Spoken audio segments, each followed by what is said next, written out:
गुरुर्ब्रह्मा गुरुर्विष्णु गुरुदेवो महेश्वरः गुरुसाक्षात् परब्रह्म तस्मै श्रीगुरवे नमः। मातापितृभ्यो नमः। श्रीमन्नारायण रामानुजभ्यो नमः। श्रीमते रामानुजं श्री श्री परमसमेतभावे गुरुभ्यो नमः। श्री श्री श्री धीरेन्द्र श्रीमन्नारायण रामानुजन जय स्वामी गुरुभ्यो नमः। ओम नमो वेंकटेशाय। తుమ్కుంటలోని స్వయంభూ సింహంప శ్రీ కళ్యాణ వెంకటేశ్వర స్వామి క్షేత్రంలో ప్రతిరోజు కూడా వేద పఠనంలో భాగంగా ఈరోజు వేద పఠనం.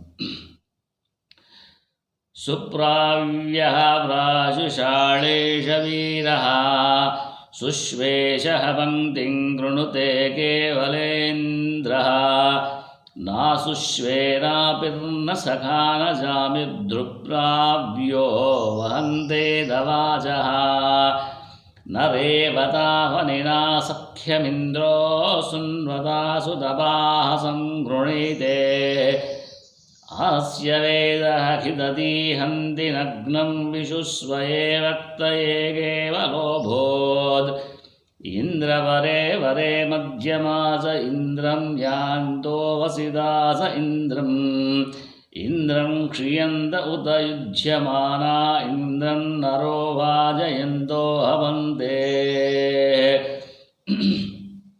ఓం శాంతి శాంతి శాంతి.